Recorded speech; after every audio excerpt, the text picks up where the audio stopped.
إن الحمد لله نحمده ونستعينه ونستغفره ونعوذ بالله من شرور أنفسنا ومن سيئات أعمالنا. من يهده الله فلا مضل له ومن يضلل فلا هادي له. أشهد أن لا إله إلا الله وحده لا شريك له وأشهد أن محمدا عبده ورسوله صلى الله عليه وعلى آله وصحبه أجمعين. وتولي tuchali ni nabi wa Allah Daud alayhi assalatu wassalam, omukuba nabi wa bani Israel abamanyi ab'ekitibwa ow'ekitibwa Allah subhanahu wa ta'ala yamuwa ekitabo ekiyitibwa az-Zabur, nga Allah byaga mu surati Nisa nti wa atayna Dauda zabura. Nabi Daud namuwa ekitabo ekiyitibwa az-Zabur, era nga ekitabo ekyo kyali kijjuddemu mubashirat mpitirivu eri babani Israel.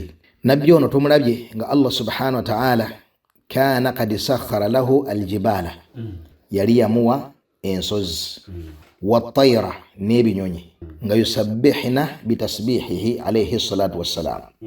Ebintu ebyo byonna byabeeranga bwe yatenderezanga Allah subhanahu wa ta'ala, byonna nga bitendereza Allah mu ddoboozi essufu obulungi alayhi salatu wassalam.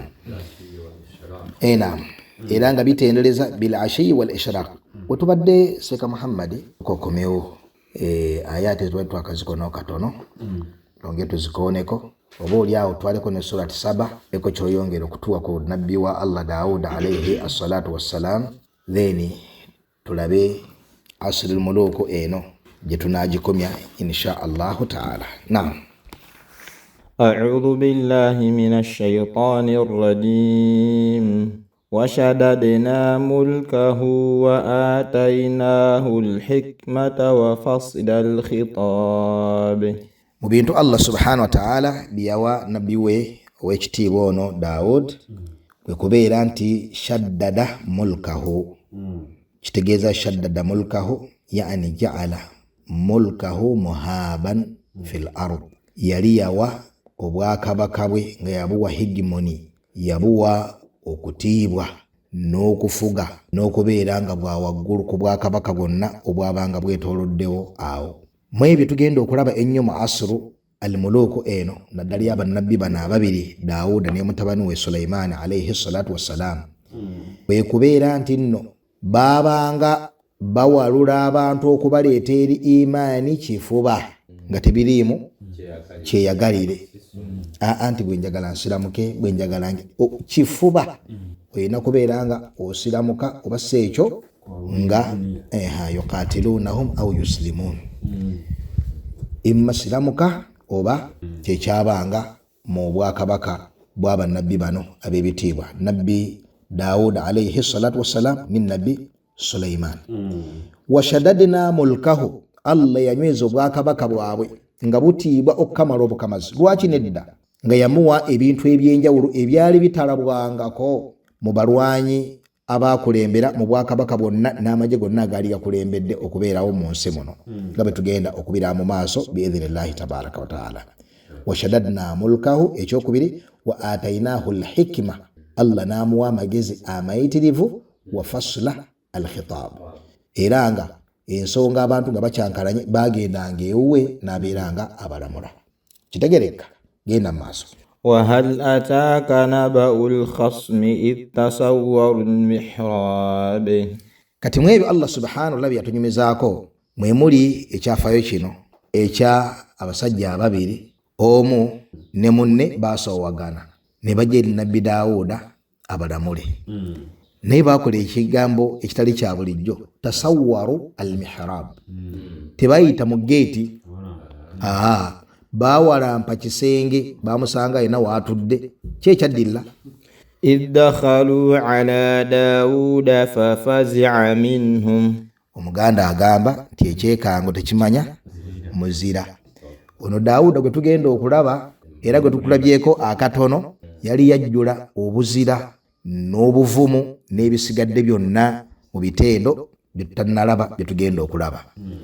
Naye awamu n'ekyo abasajja baayita, yani baabuuka kisenge ne bagwa munda nga naye ali awo.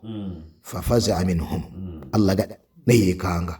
mulowooza Allah batulaga kyawo Allah batulaga kyawo Allah atulaga bukendeevu bwa muntu mahma kana albashar. Sheikh Muhammad ibn Salih al-Uthaymin rahimahullah yagamba nti al-insanu mahma balagha min al-khayr wal-fadl yabqa insanan. Omuntu ne bwasukkuluma atya mu bitendo Allah ne bwamusukkulumya atya asigala muki asigala muntu. Twalabe emabega wali nabbi Musa alayhi salatu wassalam Allah musindise amwadde ebyamagero amwadde omuggo amwadde buli kimu kyonna si bwe kiri amukakaza n'omukakasa nti fala yasiluna ilaykuma tebagenda kutuukako naye obusajja obulogo bwe bwasuula Allah fa awjasa fi nafsihi khifatan Musa nafuna enkyuke mu mutima nibwo aba afaanana ati asigala muki asobole okwawukana ku mutonzi Allah subhanahu wa ta'ala. Awamu n'ekyo ebintu n'ebyamagero ebyali ku bannabbi bano bannawuno b'olwaleero ab'eddiini ey'oluzzi baali badde babasinza kuba mwakafaananya olwaleero nga duniya ng'eriko ng'omusajja bw'asabbaha ensozi zisabbaha bw'asabbaha ebinyonyi bisabbaha nga tugenda okulaba ebirala byeyalina nabbi Dawuda alayhi salatu wassalam. Kakati babeera nga basinza omwana omuto bamuzadde mutayirire nga yesoga lwaki bamusinzizza musimanya ayogedde ayina omwaka gumu n'ekitundu simanya akola bino simanya akola biki kati watya oyo afaanaganako bw'atyo. Naye awamu n'ekyo Allah buli watulaga ekisukkulumu nga ateekawo ekikulaga nti kyali kikendeevu kyali kisigadde ku levo ya buntu wadde nakituuka kyali ku levo yaki fafaza minhum neyikanga qalu la takhaf nomuga tokola totya ontuyigawo nti nno tusobola okukozesa lafudh eya jamu ku bantu abameka ababiri. Tasawwaru almihrab awamu n'ekyo baali bameka baali babiri na omusajja omu asooganye n'omuki ne munne genda mu maaso. Qalu la takhaf bamugamba totya mukama waffe totya tetulina mutawana gutuzze nagwo. Naam. خصمان بغى بعضنا على بعض فاحكم بيننا بالحق. Wabula tufunyemu okusoowagana wakati waffe twagala otulamuze amazima. ولا تشطط واهدنا إلى سواء الصراط. Tubuuke ensalo n'obeera nga totulamuza amazima. Bawula bagamba nti wano waliwo dalili nti kikkirizibwa omuntu ogamba omulamuzi nti siba omulamuzi lamuza amazima twagala bwenkanya kitegereka. Inna hadha akhi lahu 99 na'ja waliya na'jatun wahidatun faqala akfilniha wa'azzani fil khitab. Inna hadha akhi lahu 99 na'ja. Muganda wange ono alina na'ja kyekyabe bitibwa endiga enkazi eyitibwa na'ja. Ono muganda wange alina endiga 99 ate nze nyina akaliga katya kamu. Faqala akfilniha wa'azzani agamba nti nno neyeemu njimuwe ate awamu n'ekyo wa'azzani fil khitab musufu mu kuwoza yani ayogera engeri gy'atokomuka ebigambo ndabanga nyina muwa buwi owulidde ndabanga nyina muwa buwi. Qala laqad zalamaka bisu'ali na'jatika ila ni'aji.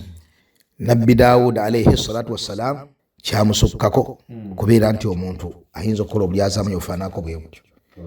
Musajja alina endiga mmeka 99 eyali badde akwata obukwasi kulizayo ngereko ono ate neyo nayagala gitwala naga laqad zalamaka bisu'ali na'jatika ila ni'aji. Ekyo kyakoze kya bulyazaamanya okubeera nti akusabye egundi okubeera nga ogimuwa. Wa inna kathiran min al-khulata'i la yabghi ba'duhum ala ba'd illa alladhina amanu wa 'amilus salihat wa qalilum ma hum. وظن داود أنما فتناه فاستغفر ربه وخر راكعا وأناب. Kakati okulamula kwa Nabbi Dawud alayhi salatu wassalam mukuwulidde agambye nti akulyazaamaanyizza. Bw'alamula bw'atyo n'afuna muli okuwulira nti nno asobezza, abasajja baatambula ne bagenda, abazze ne balinga ekisaakaate ne batambula ne bagenda. wa dhanna Daawudu annama fatannaahu fastaghfara rabbahu wa kharra raaki'an wa anaaba. Kaakati nga tunatuukawo awo yasooka n'aleeta faida tugiwulire era tugyetaaga nnyo mu bulamu bwaffe obwa bulijjo. Yagamba wa inna kathiran min alkhulata be bashuraka, abantu abagasse emmaali. Naam, alkhalt kitegeeza okutabula, okutobeka ekintu. Kakati wa inna kathiran min alkhulata, abantu abagatte emmaali abasinga obungi, la yabghi ba'dhuhum ala ba'd, beryazaamaanya. illa alladhina amanu wa amilu salihat wa qalilun ma hum, kujjaka abakkiriza bakola emirimu emirungi ate batono nnyo abalina ebitende ebyo, abeekuuma obutalyazaamanya bannaabwe mu maali entobeke, emaali enki engatte. wa dhanna Daawudu annama fatannaahu, yani wa ayqana Daawud, sajja bamala okutambula ne bagenda n'asiriikirira ku kujja kwabwe n'engeri gye bazzeemu n'ensonga gye baleese n'engeri gyagiramuddemu. wano wabaddewo ekigezo, wano wabaddewo ki ekigezo. fastaghfara rabbahu, n'asaba Allah musonyiwe, wa kharra raaki'an wa anaaba, n'agenda ku ttaka n'asaba Allah subhanahu wa ta'ala amusonyiwe. Kissa eno ngikonyeeko, ngituuseeko, erimu ebigambo era aba Bani Israel bye bayogera ku nabbi wa Allah Daawuda alayhi salatu wassalam. Bagamba nti omusajja oyo yali ali mu complaininga ku nabbi Daawuda yennyini nnyini, ti Daawuda yalina abakyala 99.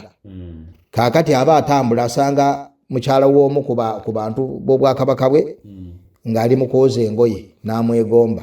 Bw'amwegomba n'asalawo omusajja ono amutwale fi thughur luddawa, mu ntalo, agende mu ntabaalo bamuttireyo asobole okubeera ng'atwala ki, okuba ng'atwala mukyala we. Kakati kyebaava bajja gamba baabula engeri gye bamwiŋŋanga mu ngeri entongole, omulaga nti ssebo oli mulyazaamaanya, ne basalawo okujjira mu mbeera efaanaganako bw'etyo. Kitegereka? hal hadha yaliqu binnubuwa, ekyo kigwanira omusajja omulongoofu, leave alone ennabbi. Kinene ku musajja omulongoofu, tetukisuubiramu ku musajja atyani Allah subhanahu wa ta'ala. Kati ate ku nabbi min baabi awla. Naam, ku nabbi teri kubuusabusa kiri bunaayira nnyo naye. Wabula baulama balaga ensonga bbiri. Ensonga esooka kwegamba nti ekyo Daawuda kye yasabirako Allah subhanahu wa ta'ala amusonyiwe, Allah teyakitubuulira era tukikolako khawdu. Ekyo kimu nga tulina obumativu nti kiri kyekyayogerwa abaana ba Isirayiri kikyamu, kubanga nabbi atukuzibwa mu bukende bufaanako bwe butyo. Kitegereka? Ekyokubiri, baulama abamu ne bagamba nti ensonga gye yeenenyeza nabbi ono ow'ekitiibwa Daawuda alayhi salatu wassalam kwe kubeera nti nno yafuna abasajja bano bajja ababiri okuwoza, yayango mangu n'alamula nga tasoose kulya sayidi nki ndala, n'alamulirawo abasajja ne batambula omusango n'abeera ng'agumaze, abasajja ne batambula ne bagenda, naye nga tasoose kuwa ono chansi kubeera ng'akola atya, ng'awulirizibwa. Era bw'otunulya aya eri wansi ekulaga ekyo nti Allah amugaana kuba ne emotions ng'akola ki, ng'alamula. Waliwo omusajja omu mu baulama abaatukulembera, yali ne munne ne balaba omusajja nga gy'atonyolokoka omusaayi. Munne n'agamba nti omusajja oyo amukoze ekyo yeetaaga kutta. Okulutya omuntu munno ekigambo ekifaanako bwe kityo. N'amugamba nti gwe tomanyi oyo gy'ava ate ayinza okuba ye munne nga semutte. Oyo atonyoloka omusaayi oyo ayinza okuba nga ate gy'ava ate ye munne gw'abadde mu bibaddewo ebyo ate ye nga semuki. Tutegeeza ki? Nti omuntu ne bw'aba n'ensonga ng'owulira erimu egamba nga nsufu mu kubeera kiriya, togikolerako kulamula nga tolidde sayidi nki ndala. Allah kyava amugamba wansi awo nti ya Daawud, owange gwe Daawud, inna ja'alnaaka khalifatan fil ard, obukulembeze mu nsi, fahkum bayna nnaasi bil haqq, lamula wakati w'abantu mu mazima, wala tattabi al hawa, togobera okwagala kw'omutima, fayudillaka an sabilillah, okwagala kw'omutima kwe kulwa nabbi kwaba nako, kwe kuliwa emotions. Naam, leka kugoberera nti yisha kibeera kitabu ekiti. Tajarrad kyeki tajarrad, gula ekifuba obeerenga ensonga y'ono obulimba okutuusa nga emaze okukakasibwa nti ddala ddala nga bw'agiwozeza bwetyo bw'ekola etya bw'eri. Asoose ne bw'awoza okwoza nga kufaanana kutya, twala ensonga ze nga bw'ojja nti alimba, okimanyi nti alimba okutuusa nga ono bw'amaze okuwoza ogenza okulaba nga byabadde ayogera maki mazima. Kitegereka? Naam. Tufaliko ku swati 7. Naam. وَلَقَدْ آتَيْنَا دَاوُودَ مِنَّا فَضْلًا mazima w'ekitiibwa Allah subhanahu wa ta'ala ewa nabbi we Daawud obulungi bungi. Naam. يا جبال أوبي معه والطير وألنا له الحديد. Mu ebyo ebirungi Allah byawa nabbi we Daawud alayhi salatu wassalam tubirabyeko mu swati Anbiya. Mwemuli okubeera nti Allah yalagira ensozi, kati wano aya eno ekulaga nti kiri ensozi kyezakolanga yaziragira okukola ekyo. Ya jibaal abange mmwe ensozi mmwe awwibi maa byabeera ayogedde Daawud alayhi salatu wassalam mubiddemu mu kutendereza mu kusoma mu bintu byonna nga bitwabiraze mu musomo gwaffe oguwedde. Wattayra n'ebinyonyi nammwe mukole kyekimu. Kati wano wensinga okwagala wa alanna lahu alhadid. Owekitiibwa Allah subhanahu wa ta'ala ne mu byengera byawa Daawud alanna lahu alhadid, yani alana lahu alhadid. Owekitiibwa Allah subhanahu wa ta'ala yamugondeza ebyuma. Bawula bagamba ti ekyuma bwe kyagwanga mu ngalo za Daawud araka alajin nga kifaanananga eŋŋano nga kikola mu sheepu gyakoze eki byayagadde mu speedi gyayagadde kubanga Allah yamugondeza kye bayita ki ekyuma. Genda maaso.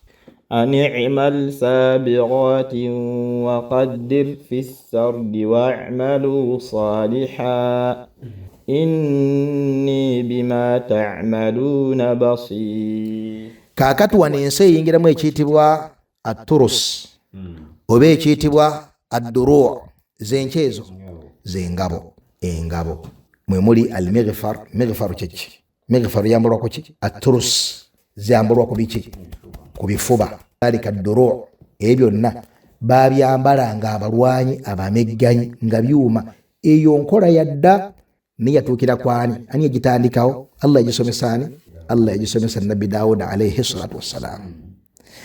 N'atubuulira n'engeri gye yamusomesaamu okubikola. Yamuga nti ani'mal saabighatin wa qaddir fi sard. Bitendo bimeka? 2. Ekisooka kola engabe eyo nga ngazi ng'ebuna omubiri gw'omuntu wana wayagalidde okujambala aleke kubeera ng'erekerawo omulabe waatema ebeere nga ngazi. Ekyokubiri wa qaddir fi sard, opime obuzito, Omwarabu akita samaka, obuzito omubiri gwayo gubeere nga mupime, tegubeera munene nnyo okugenda okuzitowera omulwanyi abeere nga speedi tasobola kudduka bulungi olw'obuso bwe yeetisse, wadde okubeera nga mpewufu nnyo okubeera nti nno omumegganyi omuwubi w'ekitala omulungi bw'amutema ekitala kiyitamu ne kiyingira mu ki? Kitegerekese. Ani'mal saabighat ebeere ngazi. Ekyokubiri wa qaddir fi sard wa amalu saliha inni bima ta'maluna basir. Era mukole n'emirimu emirungi mazima ddala bye mukola mbiraba. Wano Allah ateekateeka ejje erikaada abantu erigenda okuleeta abantu mu ngeri ey'enjawulo nga libaleeta eri tawhid. Twagalawo ki wano? Abaana ba Isirayiri baaliko ku mbeera ya tawhid ne basaasanya tawhid mu nsi ne basinza Allah subhanahu wa ta'ala olusinza ne balwana jihadi empitirivu. Mamaliki ezabanga zibeetodde obwakabaka obwabanga bubeetodde waabo bonna ne bujja eri obusiraamu tawan au nga busiimye obanga tebukoze butya obanga tebusiimye. Kaakati wano ejje erisinga okubeera ery'amaanyi eryasooka mu nsi litegekebwa nga nabbi wa Allah tabaraka wa taala ono abeera akola engabo buli mulwanyi we ng'alina ki?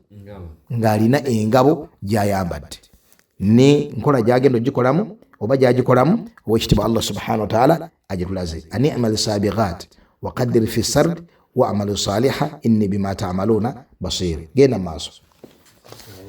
Kakati naam awedde yawo era mu ngeri y'emu ge makulu ga aya endala Allah gati wa allamnahu san'ata labusin lakum lituhsinakum min ba'sikum fahal antum shakirun. Mwebyo Allah subhanahu wa ta'ala biyasomesa Nabi Daud yamusomesa san'ata labusi, ebyokwambala byemwambala min al-libas, labus ebyokwambala byemwambala nga byantalo, lituhsinakum min ba'sikum, bisobole okubeera nga bibakuuma obulabe bwammwe, yani obulabe bwawo wakati bwammwe nga mulwanagana. Naam, omulabe waleke kubeera nga akola atya nga kutuusaako ekigambo ekyamaanyi. Fahal antum shakirun, abange mugenda kubeera awo mubeere nga temwebaza Allah subhanahu wa ta'ala, yani mwebaza Allah subhanahu wa ta'ala. Bwatyo Nabi Daud alayhi salatu wassalam nabeera nga yalina ejje eryali eryamaanyi ennyo mu nsi, ejje eryo erigenda okukola omulimu omunene ogw'okusaasanya tawhidi mu nsi. Kakati Nabi Daud alayhi salatu wassalam aba akyali mulamu, Allah nabeera nga yamuwa omwana ayitibwa ani? Nabi Sulaiman alayhi salatu wassalam. Bombi baaliwo nga bannabbi. Wa wahabna li Dauda Sulaiman. Kati ebisinga okubeera eby'omutawaana byaliwo ku mulembe gwa Nabi Sulaiman alayhi salatu wassalam. Wa wahabna li Dauda Sulaiman ni'mal abd innahu awwab. Mwebyo ebyaliwo Sulaiman ono yakula nasangawo kitaawe era nafuna obulungi n'obwannabbi nga kitaawe akyali muki? Akyali mulamu. Mwebyo ebyaliwo wa Dauda wa Sulaiman aye ne luddawa eri musula ki? Eri mu Anbiya. Wa Dauda wa Sulaiman idh yahkumani fil harth. Kikulaga nti bombi baaliwo mu kiseera kikola kitya? Kyekimu. Nabi Daud ne Nabi Sulaiman mu kaseera nga bali mu kulamula abasajja ababiri, omu yalina essamba oba giyite omusiri oba giyite ennimiro, kaakati omulala ng'alina embuzi. Embuzi ne ziryoka ziyingira omusiri gw'oli ne ziryoka zigulya gwonna ne zigwonoona. Idh yahkumani fil harth idh nafashat fihi ghanamul qawmi wa kunna bihukmihim aw lihukmihim shahidin. Annafash kyeki? Nafash zensolo okulumba ebirime ne zibirya obudde obw'ekiro. Annafash zensolo obutabaako bukuumi bwa nnyinizo ne zoonoona. Nafash kibaawo kiro, amma emisana ensolo eziyitibwa zitya? Embuzi ezisayiko azitangira bintu by'abantu ziyitibwa hamala. Tolaba olai kibagamba lam yatrukuna hamala. Allah tiyatulekanga mbuzi zitaliiko mukuumi, zeekulya kyezaagadde ne zirya zaamaanya ne zibuuka ensalo ne zikola zitya nga tewali azikomako. Allah hamala, wabula bwe yatutonda arsala ilaina rasula, yatusindikira omuki? Yatusindikira omubaka. Kakati embuzi zino ziyingira mu musiri gw'omusajja. Idh nafashat fihi ghanamul qawmi wa kunna lihukmihim shahidin. Abasajja bawoza. Nabbi Dawuda kiyakola kubanga ye munene mu kiseera ekyo. Nabbi Dawudi nabbi omukulu mu kiseera ekyo. Allah agamba fafahamnaha Sulaiman wa kullan ataina hukma wa ilma. Nabbi Dawuda yalamula n'agamba nti okusinziira ku mbuzi zino kyezaakoze omusiri gwo, twala embuzi zino muqabil ma afsadu, nze bwe ndaba ebintu bye zaayonoonye bimala okubeera nti nno bijjaamu embuzi z'omuntu zino ezaayonoonye ebintu bino. N'olwekyo embuzi ze zikola otya?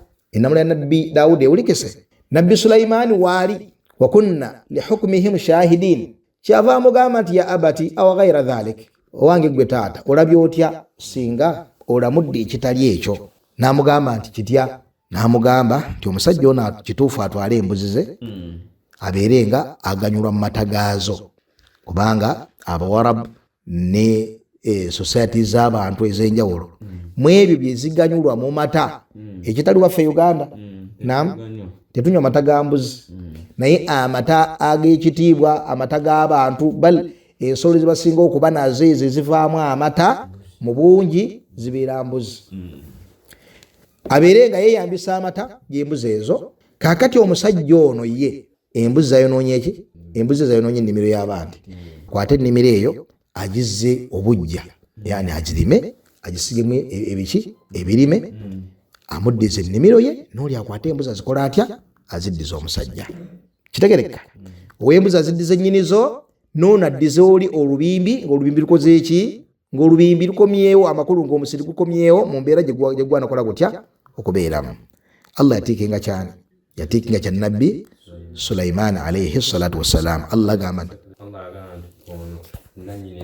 nannyini nnimiro addemu agisimbe buto kubanga embuzi zayonoonye ennimiro eyo, naye embuzi zino ono nannyini musiri azitwale abeere nazo aziganyulwemu akaseera ng'ono akyatereeza ennimiro. Kirabika bulungi? Ebimera bino nga bikyamira omusiri nga guddawo oli abeere nga yaganyulwa mu mbuzi ezo. Otutatu notunyiga ekiwundu kiri kitegereka. Fafahamnaha Sulaiman, Allah natiikinga ennamula ya nabbi Sulaiman. Wa kullan ataina hukma wa ilma. Weeri nnyo wano Sekasozi agirengedde dda ate tewali nnamula ya fiki haawe gye tujja waawo weeri nnyo yeeriwa. Wa kullan ataina hukma wa ilma. Ba ulama bwe tutta ekigambo ky'omumanyi tekitegeeza nti oba osazaamu yirimu ye. Kitegereka? Wabula asobola okulamula ekintu ng'ekintu ekyo si kyekituufu. Laba Allah bw'alaga nti nno nabbi Sulaiman kyalamula kyekituufu, amangu ago n'alaga nti nno okulamula kwa nabbi Daawuda tekitegeeza nti yali jahiru, yali mukendeevu mu irimu.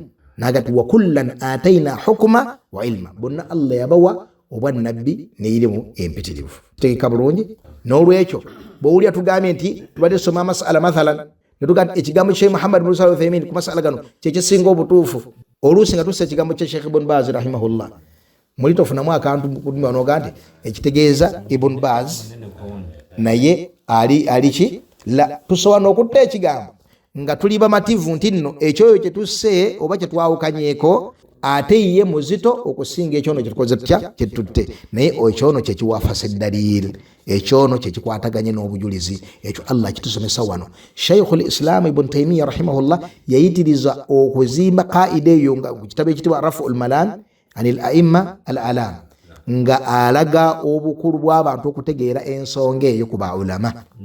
Kitegereka? Jazakallahu khairan. Naam. Kakati wa wahabna li Dauda Sulaiman ni'mal abdu innahu awwab. Tugenze ku nabbi wa Allah ayitibwa Sulaiman alayhi assalatu wassalam. Owekitiibwa Allah mwogeddeko n'agamba ti ni'mal abdu innahu awwab, yali muddu ow'ekitiibwa ennyo naye eyali ku bwofu bwe nnyini obwa taatawe mu kudda eri Allah subhanahu wa ta'ala oludda olw'enjawulo nga bwe twalabye nti awwaabu kitegeeza rajja kyeki kwe kwefuuza buli kaseera. Sibeera nga nnyina wenyeezezza mukama wange, sibeera nga nnyina wenyeezezza mukama wange.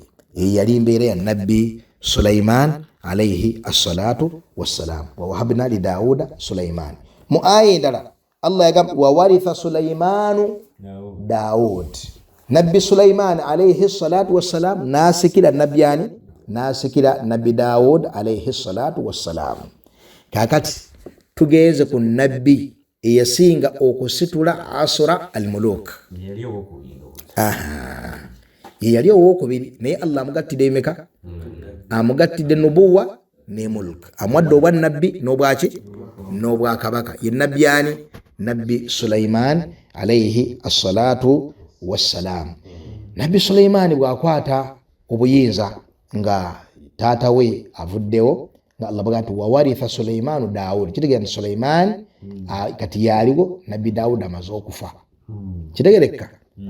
Al-mirath okwogerwako ku bannabbi kuba kutwala maka gaabwe na maali yaabwe.